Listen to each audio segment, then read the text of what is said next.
هەرچەندە پێکاتەکانی کەرکووک پێکەوە یادی سەرکەوتنی عێراقیان بەسەر داعشدا بەرز ڕاگرت و تا ڕادەیەک لە تێکشکانی داعش هاوڕان، بەڵام لەسەر ڕووداوەکانی سووریا ڕایان جیاوازە و هەریەکەیان و بۆ لەیلەی خۆیان دەگرین و هەر پێکاتە و پشگیری لایەنێک لەلایەنە ناکۆکیەکانی سووریا دەکات. گرنگە ئێمە هەر چوار پارچەی کوردستان هەر کێشەیەکی هەبێ لە هەر پارچەیەکی کوردستان کێشە هەبێ ئێمە بە کێشەی خۆمانیەزین بۆیە ئێمەش پاڵپشتی دڵنی کە باڵەکەین و هاوکاری خۆشمان دەرئەبڕین بۆ هەر پارچەیە لە پارچەکانی کوردستان پێویستی بە دام و پشگیری ئێمە بێت.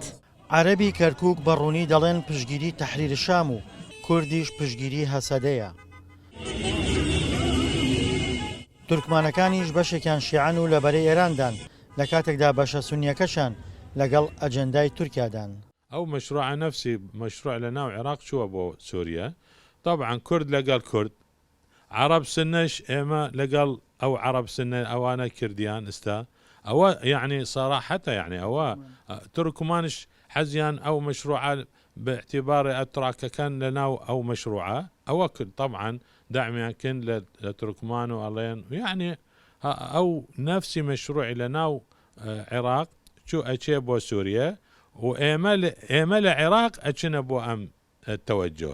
نەخشەی سیاسی کەرکووک دابەشبوونەکەی هاوشێوەی سووریایە، کورد، عەرەب و شیعە و سونە و کەمایەتی ئاینی و نەتەوەیی جاجای تێدایە. کوردەکان لێرە لە پارێزگای کەرکووک چاویان لە ڕۆژاوای کوردستانە، هەروەها تورکمان و عەرەبیش بە هەمان شت بۆ نمونەوە کەس کە گەڕبڕێتە ناو عەرەبەکاندان شێوەیان چاویان لەوەیە بەرەی تەحریری شام ڕزگارکردنی شامیان پێ باشە سەرکەوێت و لەوێ ئەو دەسە باڵا بێ.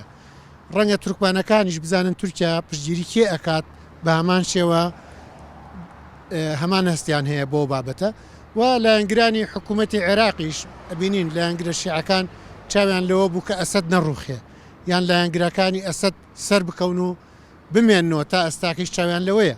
هەرچەندە لە ڕابردوودا جیاوازی نەتەوایەتی و مەزهەبی مایەی ناکۆکی و کێشە بوو لە کەرکووک، بەڵام لە ئێستادا دۆخی پارێزگاکە سەقامگیرە و دانیشتوانەکەی سەرقاڵی ژیانی ئاسایی خۆیانن.